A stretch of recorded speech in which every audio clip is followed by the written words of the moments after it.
Hi guys, നമ്മുടെ ഒരു പുതിയ വീഡിയോയിലേക്ക് എല്ലാവർക്കും സ്വാഗതം. അങ്ങനെ കുറേ നാളായിട്ട് ആഗ്രഹിച്ച് മോഹിച്ചിരുന്ന ഒരു സംഭവം, അതെ സംഭവം ഒന്നും പറയാൻ പറ്റില്ല, ഒരു യാത്ര നമ്മുടെ കയ്യിലേക്ക് എത്തിയിരിക്കുകയാണ്. കയ്യിലല്ല, ഞങ്ങൾ പോവുകയാണ് യാത്രയ്ക്ക്. എങ്ങോട്ടാണെന്ന് ചോദിച്ചാൽ കുറേ വർഷങ്ങളായിട്ട് ഞാനും കുട്ടീസും ഒക്കെ ആഗ്രഹിക്കുകയാണ് ഒരു ട്രിപ്പ് പോകണമെന്ന്. എല്ലാ വെക്കേഷനും കുട്ടീസ് പറയും ട്രിപ്പ് പോകണം. പക്ഷേ നമ്മുടെ ചിക്കിലി ഇല്ലാത്ത കാരണം നമ്മളത് മിക്കവാറും മാറ്റി വെക്കാറാണ് പതിവ്. പക്ഷേ ഇപ്രാവശ്യം നമ്മളത് മാറ്റി വെച്ചില്ല ഗൈസ്. നമ്മൾ അങ്ങനെ യാത്ര പോവുകയാണ്. പ്രതീക്ഷിക്കാത്ത ഒരു യാത്രയാണ്, ഒട്ടും പ്ലാൻ ചെയ്യാത്തൊരു യാത്ര. അണ്ണൻ്റെ കൂട്ടുകാരെല്ലാം കൂടെ പ്ലാൻ ചെയ്ത് ഭാഗ്യത്തിന് അതിൽ ഞങ്ങൾ ഉൾപ്പെട്ടു. അതിൻ്റെ ഒരു വലിയ സന്തോഷമുണ്ട്. അങ്ങനെ നമ്മൾ ഒട്ടും പ്ലാൻ ചെയ്യാതെ തലേ ദിവസം നാളെ ടൂറ് പോവാമെന്ന് പറഞ്ഞു. നമ്മളെല്ലാം കൂടെ വാരിക്കെട്ടി ഇറങ്ങുകയും ചെയ്തു. എങ്ങോട്ടൊക്കെയെന്ന് ചോദിച്ചാൽ ആദ്യത്തെ ഒരു പ്ലേസ് മാത്രം നമ്മളടുത്ത് പറഞ്ഞു. അത് നീണ്ട 16 വർഷങ്ങൾക്ക് ശേഷം ഞാൻ വീണ്ടും പോകുന്ന സ്ഥലമാണ്. ഞാൻ എൻ്റെ ഹണിമൂൺ സമയത്ത് പോയ സ്ഥലമാണ്. അപ്പം നിങ്ങൾ വിചാരിക്കും എന്തോ വലിയ സംഭവമൊക്കെയാണെന്ന്. അല്ല, സംഭവം വലുത് തന്നെയാണ്. പക്ഷേ ഹണിമൂൺ ട്രിപ്പിന് പോണ സ്ഥലമൊന്നുമല്ല. ഇതാണ് ആ സ്ഥലം. നമ്മൾ ലക്ഷ്യസ്ഥാനത്തേക്ക് എത്തി. ഇപ്പം നിങ്ങൾക്ക് കാണുമ്പോൾ തന്നെ മനസ്സിലായി കാണും, കൊച്ചി വണ്ടർലയാണ്. അന്നത് ഞങ്ങൾ ഹണിമൂൺ ട്രിപ്പിന് വന്നപ്പോൾ അത് വീഗാലാൻഡ് ആയിരുന്നു. നമ്മുടെ ഹണിമൂൺ ട്രിപ്പൊക്കെ വളരെ സംഭവ ബഹുലമായിരുന്നു. ചേട്ടനും, അതായത് അണ്ണൻ്റെ ബ്രദറും അമ്മയും ഫാമിലി എല്ലാവരും കൂടെയാണ് നമ്മൾ ഹണിമൂണിൽ വന്നത്.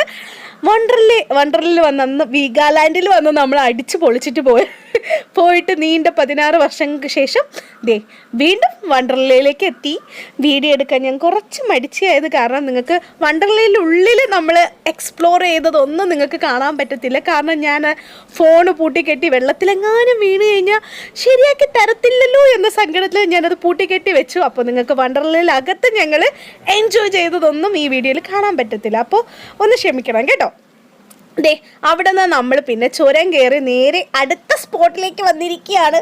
ഇത് അടിമാലിയാണ്. നമ്മൾ വന്ന് ജസ്റ്റ് ഒന്ന് റൂമൊക്കെ എടുത്തൊന്ന് ചില്ലാവാൻ വേണ്ടി റൂമൊക്കെ എടുത്തു. കാരണം നല്ല ടയേർഡ് ഉണ്ടായിരുന്നു. നമ്മൾ ചുരമൊക്കെ കയറി വന്നത് കാരണം നല്ല ക്ഷീണിച്ചു.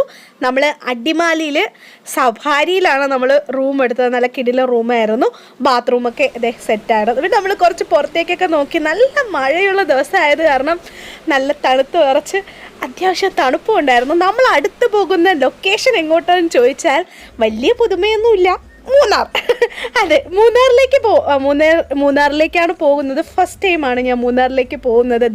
പിറ്റേ ദിവസമായിട്ടുണ്ട്. നമ്മളെല്ലാവരും ഒരുങ്ങി കാറിലേക്ക് കയറിയിട്ടുണ്ട്. അടിപൊളി വ്യൂ നമ്മൾ കണ്ടു തുടങ്ങിയിട്ടുണ്ട്. എനിക്കിങ്ങനത്തെ യാത്രയൊക്കെ നല്ല ഇഷ്ടമാണ്.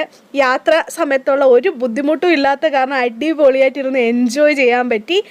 കുറേ ചുരം കയറുന്നതിൻ്റെ ഒരു ചെറിയൊരു പ്രോബ്ലം മാത്രമേ ഉണ്ടായിരുന്നുള്ളൂ. അങ്ങനെ കുറേ ദൂരം നമ്മൾ കഴിഞ്ഞപ്പോഴേക്കും നമ്മൾ വ്യൂ ഒക്കെ അടിപൊളി, നല്ല മഞ്ഞും ചെറിയ തണുപ്പും, വലിയ തണുപ്പൊന്നുമില്ല. തേയിലത്തോട്ടങ്ങളൊക്കെ കണ്ടു തുടങ്ങി. വേറൊരു ലോകത്തെത്തിയൊരു ഫീലായിരുന്നു. അടിപൊളി വ്യൂവും എന്തോ ഒരു വല്ലാത്ത സന്തോഷമൊക്കെ ആയിരുന്നു. അടിപൊളി വ്യൂ ആയിരുന്നു. പലർക്കും ഇത് വളരെ കോമൺ ആയിരിക്കും, പക്ഷേ എന്നെപ്പോലുള്ള വീട്ടമ്മമാർക്ക് ഒട്ടും ഇത് കോമൺ ആയിരിക്കില്ല എന്ന് തോന്നുന്നു. എനിക്ക് പ്രത്യേകിച്ച് ഭയങ്കര സന്തോഷമായിരുന്നു. ഞാൻ ജീവിതത്തിൽ ഒത്തിരി യാത്ര ചെയ്യണമെന്ന് എൻ്റെ ഒരു വലിയ ആഗ്രഹമായിരുന്നു. യാത്രകൾ കുറേ ചെയ്യണം. എൻ്റെ ഡ്രീം പ്ലേസ് എന്ന് പറയുന്നത് കുറച്ച് അഹങ്കാരമാണെന്ന് പറയാം, കുളു മണാലിയാണ്. അതെ, അപ്പോൾ ഇനി എന്തെന്നറിയത്തില്ല ഞാൻ അവിടെ എത്തിപ്പെടുക. പക്ഷേ പ്രതീക്ഷിക്കാതെ ഈ ഒരു സന്തോഷം കയ്യിൽ വന്നപ്പോൾ ഞാൻ പിന്നെ വേറൊരു വേൾഡിൽ തന്നെയാണെന്ന് പറയാം. ഇത് കണ്ടു എന്ത് ഭംഗിയാന്ന് നോക്കി. അയ്യോ, കണ്ടിട്ട് മതിയാവുന്നില്ല. പക്ഷെ പലരും വിചാരിക്കും ഇത്രയ്ക്കൊന്നും ഇല്ലല്ലോ, ഞങ്ങൾ കുറേ പ്രാവശ്യം കണ്ടിട്ടുള്ളതാണല്ലോ എന്ന്. എന്നാലും നിങ്ങൾ ആലോചിക്കണം, ഈ ഫസ്റ്റ് കാണുന്നതിൻ്റെ ഒരു എക്സൈറ്റ്മെൻറ്റ് കാണുമല്ലോ, അതാണ് നിങ്ങൾ ഈ കേൾക്കുന്നത്. അപ്പോൾ നല്ല അടിപൊളി വൈബായിരുന്നു, ത്രില്ലായിരുന്നു. നമ്മൾ ഇടയ്ക്കൊക്കെ ചുട്ട ചോളമൊക്കെ മേടിച്ച് കഴിച്ചിട്ടുണ്ടായിരുന്നു. അതൊക്കെ ഞാൻ എടുക്കാൻ വിട്ടുപോയി ഗൈസ്. കാരണം കിളി പോയൊരവസ്ഥയായിരുന്നു. കിളി പോയെന്നല്ല പറയാം, എൻ്റെ റിലേ തന്നെ പോയി. അത്ര ഒരു ഹാപ്പി വൈബിലാണ്. പക്ഷേ ഒത്തിരി ദൂരം നമുക്കിങ്ങനെ ചുരം കയറാനുണ്ടായിരുന്നു. വണ്ടിയിൽ തന്നെയായിരുന്നു ഫുള്ള്. പക്ഷേ നമുക്ക് വണ്ടിയിലിരുന്ന് മടുക്കുന്നതേ ഇല്ല. കാഴ്ചകൾ കണ്ട് നമ്മൾ പിന്നെ കുറേ ദൂരം എത്തിയപ്പോഴേക്കും ഫസ്റ്റ് ഡെസ്റ്റിനേഷനിലേക്ക് എത്തി. അതായത് നമ്മൾ ഇരവികുളം നാഷണൽ പാർക്കിലേക്ക് എത്തിയിട്ടുണ്ട്. പക്ഷേ ഇവിടുത്തെ ചാർജ് കുറച്ച് കടുപ്പമായത് കാരണം നമ്മൾ അവിടെ കയറാതെ പയ്യെ അങ്ങ് എക്സ്കേപ്പായി. നമുക്ക് കുറച്ച് സ്ഥലങ്ങളിലൂടെയൊക്കെ എക്സ്പ്ലോർ ചെയ്യണം, കുറച്ച് വെള്ളച്ചാട്ടമൊക്കെ ഉണ്ട്, അതൊക്കെ കാണണമെന്നുള്ളത് കാരണം നമ്മൾ അവിടെ കയറാതെ അവിടെ നിന്ന് ഇറങ്ങി. ഇതേ കുട്ടീസൊക്കെ ഹാപ്പി ആയിട്ട് ഓടി നടക്കുകയാണ്. ചെറിയ മഴയുള്ളത് കാരണം കുടയൊക്കെ നമ്മൾ കയ്യിൽ കരുതിയിട്ടുണ്ടായിരുന്നു. നമ്മൾ വീണ്ടും കാറിൽ യാത്ര പോവുകയാണ് മുമ്പിലേക്ക്. എവിടേക്കോ പ്ലാൻ ചെയ്തിട്ടുണ്ടായിരുന്നു. പോണ വഴിയിലെല്ലാം തേയിലത്തോട്ടങ്ങൾ, ഏതെങ്കിലും ഒരു തേയിലത്തോട്ടത്തിൽ കയറി ഫുള്ളൊന്ന് എക്സ്പ്ലോർ ചെയ്യണം. അതായത് കുറേ ഫോട്ടോ എടുക്കണം, കുറേ വീഡിയോ എടുക്കണമെന്നൊക്കെ വിചാരിച്ചു, കുറേ റീലൊക്കെ എടുക്കണമെന്ന് പ്ലാൻ ചെയ്തു. പക്ഷേ നെറ്റ് എന്ന് പറയുന്ന സംഭവം അവിടെ ഇല്ലാത്ത കാരണം നമുക്ക് ആ ഒരു പരിപാടിയും നടന്നില്ല ഗൈസ്. അതാണ് കാര്യം. ആ ഒരു ചെറിയ വിഷമം ഉണ്ടായിരുന്നു. പക്ഷേ ബാക്കി ഫുൾ ഹാപ്പിനെസ് ആയിരുന്നു. യാത്രയിലെ കുറച്ച് ക്ഷീണമൊക്കെ ഉണ്ടായിരുന്നു. പക്ഷേ ഈ കാഴ്ചയെല്ലാം നമുക്ക് അതിന് മേളിലായിരുന്നു. ഈ വീഡിയോ ഞാൻ ഇങ്ങനെ അപ്ലോഡ് ചെയ്യാൻ കാരണം തന്നെ ഈ മെമ്മറി എന്നും നമുക്ക് ഉണ്ടാവുമല്ലോ എന്ന ഒരു സന്തോഷത്തിലാണ് ഞാൻ ഈ വീഡിയോ ഇങ്ങനെ നിങ്ങൾക്ക് ഷെയർ ചെയ്യുന്നത്. കാണാൻ പറ്റാത്തവർക്ക് കാണാൻ കൂടി പറ്റുമല്ലോ, കണ്ട് നിങ്ങൾ സന്തോഷിക്കുമല്ലോ എന്ന ഒരു ഇതിലാണ്. അത് ഫുൾ ഹാപ്പി ആയിരുന്നു. ഞാനും കുട്ടീസും ഒക്കെ ഹാപ്പി ആയിരുന്നു. പിന്നെ ഒരു പേടിയുണ്ടായിരുന്നു. നമ്മളിങ്ങനെ ചുരം കയറുമ്പോൾ ചിലർക്ക് ഈ വൊമിറ്റിംഗ് ടെൻഡൻസി ഒക്കെ ഉണ്ടാവുമോ എന്നൊരു പേടിയുണ്ടായിരുന്നു. പക്ഷെ ഭാഗ്യത്തിന് നമ്മൾ ആർക്കും ആ ഒരു പ്രശ്നമില്ലായിരുന്നു. ഫുൾ എൻജോയിങ് ആയിരുന്നു. ദൂരെ കണ്ടോ കോടയാണ്, അത് മഞ്ഞിങ്ങനെ ഇറങ്ങിക്കൊണ്ടിരിക്കുകയാണ്. ഇപ്പോൾ ഏകദേശം ഒരു 4:30 മണിയായി. നമ്മളിതേ ഒരു തേയിലത്തോട്ടത്തിലേക്ക് കയറാനുള്ള വെമ്പൽ കൊണ്ട് ചാടി ഇറങ്ങിയതാണ്. നല്ല അടിപൊളി വൈബായിരുന്നു. അത് എവിടെ നോക്കിയാലും തേയിലത്തോട്ടവും പിന്നെ നടുക്കൊരു ചോക്ലേറ്റ് ഫാക്ടറിയും ഒക്കെ ഉണ്ടായിരുന്നു. പിന്നെ നമ്മൾ അവിടെ നിന്ന് ഇറങ്ങി കുറേ ദൂരം വന്നപ്പോൾ കുരങ്ങന്മാർ ചക്ക കഴിഞ്ഞ അതിൻ്റെ തൊട്ടടുത്ത് ഒരു ചെറിയ അരുവി, നല്ല രസമുണ്ടായിരുന്നു കാണാൻ. പിന്നെ നമ്മൾ അവിടെ വണ്ടി ചവിട്ടി നിർത്തിയിട്ട് ചാടി ഇറങ്ങി. നല്ല അടിപൊളി വ്യൂ ആയിരുന്നു. കുറേ നേരം നമ്മൾ കുരങ്ങന്മാരെയൊക്കെ നോക്കി നിന്ന് കടിക്കുമെന്നൊക്കെ പേടിയുണ്ടായിരുന്നു. പക്ഷേ ആശാമാരൊന്നും ചെയ്തില്ല. അവന്മാർക്ക് ഇത് സ്ഥിരമായി ആളുകളെ കണ്ട്. പിന്നെ നമ്മൾ കുറച്ച് ആകാംക്ഷ മൂത്തിട്ട് അതിൻ്റെ മണ്ടയ്ക്കൊക്കെ വലിഞ്ഞു കയറി. കാരണം അടുത്ത അരുവിയിലേക്ക് ചെന്ന് നിൽക്കാൻ വേണ്ടി. പക്ഷെ നല്ല വഴുക്കലുണ്ടായിരുന്നു. ചിറകി എങ്ങാനും വീണ് കഴിഞ്ഞാൽ നമ്മുടെ സകല പ്ലാനിങ്ങും പൊളിയുന്നുള്ള കാരണം പതിയെ നമ്മൾ അവിടെ നിന്ന് ഇറങ്ങി. പക്ഷെ നല്ല രസമായിരുന്നു വ്യൂ കാണാൻ. ഇവിടെ നിന്ന് പിന്നെ നമ്മൾ നേരെ ഒരു വെള്ളച്ചാട്ടം കാണാൻ പോയി. പക്ഷെ ഞാൻ പേരിപ്പം മറന്നുപോയി, ആ വീഡിയോ എടുക്കാൻ പറ്റിയില്ല. കാരണം ഫോണിലെ ബാറ്ററി ഫുള്ളായിട്ട് ലോ ആയിപ്പോയി. പിന്നെ അവിടെ നിന്ന് നമ്മൾ നേരെ വെച്ച് വിട്ടത് വാഗമണ്ണിലേക്കാണ്. നല്ല അടിപൊളി കോട. നമ്മൾ അതിനിടയ്ക്കൊരു ഉറക്കമൊക്കെ ഉറങ്ങി എണീച്ചു. അങ്ങനെ നല്ല കോട, അതായത് മഞ്ഞിങ്ങനെ കാണാനുള്ള ആകാംക്ഷ. നമ്മൾ മൂന്നാറിൽ അങ്ങനെ അത്ര തണുപ്പും ഇതുപോലുള്ളൊരു വൈബ് നമുക്ക് കിട്ടിയിട്ടുണ്ടായിരുന്നില്ല. പക്ഷെ വാഗമൺ യാത്ര അടിപൊളിയായിരുന്നു.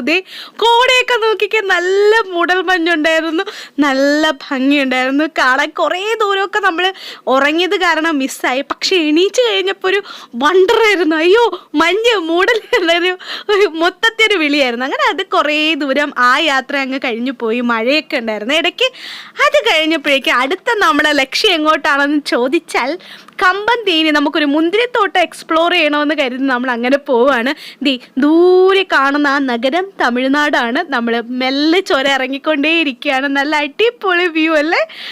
ദൂരെ കാണുന്നത് ഫുൾ തമിഴ്നാട് ലൊക്കേഷനൊക്കെയാണ്. ചേട്ടായി അണ്ണൻ പറയുന്നുണ്ടായിരുന്നു. നിങ്ങൾക്ക് പറഞ്ഞു തരാൻ വേണ്ടി ഇടയ്ക്കിടയ്ക്ക് ഞാൻ ചേട്ടായി എന്ന് പറയുന്നതാണ്. അണ്ണൻ പറഞ്ഞിരുന്നുണ്ടായിരുന്നു, ദീദി അത് തമിഴ്നാടാണ്, നോക്കിക്കോ എന്നൊക്കെ. അങ്ങനെ നമ്മൾ ചുരം ഇറങ്ങി നേരെ കമ്പത്തേക്ക് എത്തിയിട്ടുണ്ട്. ഇനി നമുക്ക് ചുരമൊന്നുമില്ല, നേരായ റോഡിൽ കൂടി പോവാന്നൊരു ആശ്വാസത്തോടെ ഞങ്ങളിരുന്നു. ദൂരെ മലയും പിന്നെ കുറേ കൃഷിസ്ഥലങ്ങളും. അതൊരു വേറെ ഒരു കാഴ്ചയായിരുന്നു. അതും ഭംഗിയുള്ള അടിപൊളി കാഴ്ച തന്നെയായിരുന്നു. അങ്ങനെ ഞാൻ വളരെ ആകാംക്ഷയോടെ, ഇത് നമ്മുടെയൊക്കെ ലാസ്റ്റ് ഡേ ആണ്. അതിനിടയ്ക്ക് നമ്മൾ 3 ദിവസത്തെ യാത്രയായിരുന്നു. അതിനിടയ്ക്ക് വാഗമണ്ണൊക്കെ നമ്മുടെ സെക്കൻഡ് ഡേ ആയിരുന്നു കേട്ടോ. അപ്പോൾ പിന്നെ കുറേയൊക്കെ നമുക്കങ്ങ് എടുക്കാൻ പറ്റിയില്ല. ഫുൾ എൻജോയ് ചെയ്ത് അങ്ങനെ കണ്ട് നടന്ന കാരണം കുറേയൊക്കെ നമുക്ക് മിസ്സായി. കാരണം ഷൂട്ട് ചെയ്യാനുള്ള മടി കാരണം ഞാൻ ചെയ്തില്ല. ഞാൻ ഫുൾ എൻജോയ് ചെയ്യായിരുന്നു. ഓർമ്മ അങ്ങനത്തെ ഒരു വല്ലാത്തൊരു വൈബിലായിരുന്നു. അങ്ങനെ നമ്മൾ കമ്പത്തെ മുന്തിരിത്തോട്ടത്തിലെത്തി. അടിപൊളിയായിരുന്നു. മുന്തിരിയൊക്കെ നല്ല കാച്ച് ഇങ്ങനെ കിടക്കുന്നുണ്ടായിരുന്നു, നല്ല പഴുത്ത്. പക്ഷെ ഒരെണ്ണം പോലും നമുക്ക് എടുത്ത് കഴിക്കാൻ പറ്റത്തില്ല. ഈ തോട്ടം നോക്കാൻ വേണ്ടി ഒരാൾ നിൽപ്പുണ്ടായിരുന്നു. അയാൾ വന്ന് വിസിലടിക്കുന്നുണ്ടായിരുന്നു ഇടയ്ക്കൊക്കെ, പറിക്കരുത് എന്ന് പറഞ്ഞുകൊണ്ട്. എങ്കിലും നമ്മൾ നൈസ ഒരെണ്ണമൊക്കെ മെല്ലെ മെല്ലെ ആരും കാണാതെയൊക്കെ പറിച്ച് കഴിച്ചിട്ടുണ്ടായിരുന്നു. അടിപൊളി ടേസ്റ്റൊക്കെ ആയിരുന്നു. ഇവിടെ നിന്ന് നമുക്ക് വേണമെങ്കിൽ മുന്തിരിയൊക്കെ മേടിക്കാം. ഞങ്ങൾ മേടിച്ചിട്ടുണ്ടായിരുന്നു. വളരെ വില കുറവാണ്. അപ്പോൾ അത്രയൊക്കെ ഉള്ളൂ നമ്മുടെ യാത്ര. ഇഷ്ടപ്പെട്ടിട്ടുണ്ടെങ്കിൽ ലൈക്ക് ചെയ്യുക, ഷെയർ ചെയ്യുക, കമൻറ്റ് ചെയ്യുക, സബ്സ്ക്രൈബ് ചെയ്യുക. ടാറ്റാ.